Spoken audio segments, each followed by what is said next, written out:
Hey YouTube, MrRampro here, and we've got another knife for review. This is the SOG Autoclip. Pretty sweet knife. This here is another one of their made in China, keep costs down knives, and this one I think they do pretty awesome with. First thing you'll notice right off is you have a pretty massive clip point blade. Sweet. I love the shape of the blade. Absolutely awesome. Just really aggressive looking. Looks really nice, clean. I've always liked the shape of it. Just think it's a sick looking blade, and I really like it a lot. Takes you kind of back to that 110 folders and all that kind of stuff. Back in the heyday of larger pocket knives. Right here, you'll notice too that you do have an adjustable thumb stud.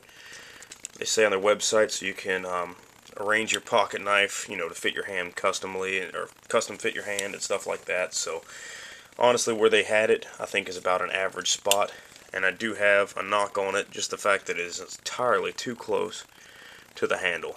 Now that might not be an issue. I mean, I'm still opening it fine, but I do think that I should have a little bit of a cutout or something like that. You'll notice that I have none.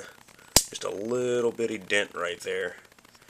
And that's if you put your pocket clip right in that area. You can see now that the thumb stud right in that area, you can see now the thumb stud is out of that little indentation because it is adjustable. So you have to put it all the way back for it to be there, and then you're changing the angle and the pressure that you would need to open it by adjusting that pocket clip. So that's something you can mess with and play around with. I left it where it came. Overall, a really clean looking knife. Lockup, nice and strong. Sounds really aggressive when it clips.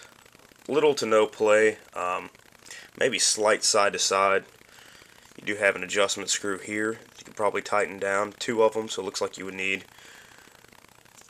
I thought those were Torx screws at first, but they are in fact not. They're just regular Allen keys. So you have to do the dual Allen keys and put it up and tighten it up. So that's kind of different. I would expect that they would use Torx bits because that's what they use in the majority of the other things. And they were using Torx bits in the Sogzillas that were made in China also. So I just kind of find that slightly odd. But hey, whatever they want to do, that's fine. Allen keys are a little bit more readily available, so maybe that's why they did it. They said on their website that people were asking for a strong, lightweight, lock-back folder with the clip point design, and that's why they answered with this. And honestly, the handle feels good, and I would find this a really, really good larger EDC blade. Even you could probably put it in a self-defensive role if you needed to. Your handle, you do have plenty of room for that, and the blade sweep's definitely aggressive enough. So I think you could probably put it there. I'm a little wary sometimes of the non-stainless steel lined knives just for self-defense. I just feel like I've had them cracked before in the past right up here near this pivot screw, and I've got a couple maybe I'll make a video on that have cracked, and I'll show you. Now some of them were cheaper knives, yeah, like I have the Frost line and stuff like that that I got when I was a kid, but at the same time, under hard pressure, I can imagine that these would have stress cracks also. Everyday EDC blade, good to go though. They do have a basket weave design here on the Zytel handle. You have your SOG emblem there, and on the blade you have it stamped down here at the base, and then China stamped here on the other side, fairly small. It doesn't tell you what type of steel it uses on the blade, but on the website it was 420 stainless. So not the greatest. Proper sharpening and usage, it should retain its edge fairly well. Not ecstatic about it, but I probably will not be using this knife necessarily. More just to toss in the collection, the ever-growing collection, that is, because of its uniqueness. And its uniqueness comes with this right here, this Autoclip. That's where it gets its name from. You push down, slide in your pocket, let go, clips down. Pretty strong, really. You wouldn't think that it would be that strong, but a really strong clip. it's actually easy to open, so that's kind of cool. Good job on the engineering on that one. I do think that that's definitely cool. You do have built-up space here on the handle. You can see the springs there to actuate it. You do have built-up space here on either side of the handle to keep the clip from accidentally being actuated. But you get right there in the center, and you can tell there that it's actuating. You can see it compressing all the way down in there, so it does have a flow through here. And opens the clip, slide it on your pants. And on the website they say it can go through, you know, many different thicknesses of pants and stuff like that without any problem. So yeah, that's cool and all, but you are left with right side tip up carry only option, which with this kind of feature, this Autoclip feature, it does have a plastic clip. I do not know if it has steel inside of it. It might. I do not have a clue. I didn't see on there on the website at all if it said anything. It does say patent pending down here, but it might have a steel bar in there. I don't see too much flex, honestly, when I try to yank on it. So I would imagine it probably has some kind of metal stock down in there.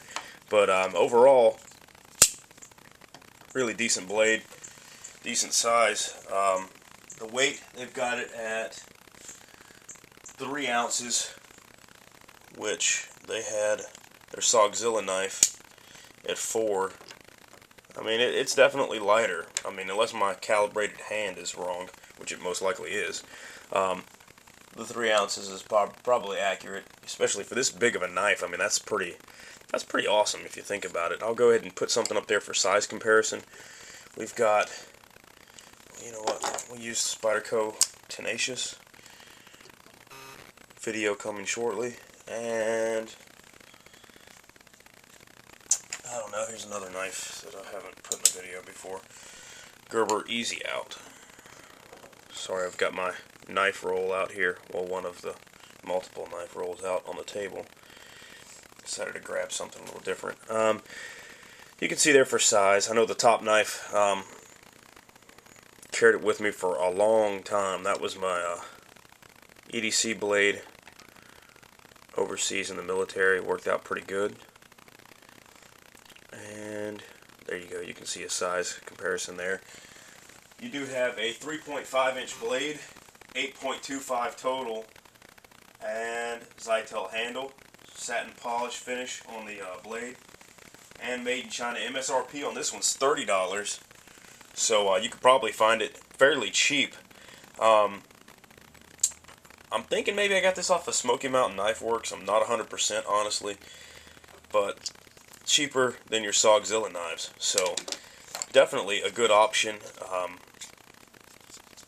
I wish I had more cutting tasks to do just to use some of these knives, because I have plenty of knives and not enough things to cut. So I've been using them all the time for food prep and all that kind of stuff. Well, more and more for food prep and things like that, just to have experience with cutting these different knives for the reviews and stuff like that. So if I can find more things to cut, you know, we'll be better off.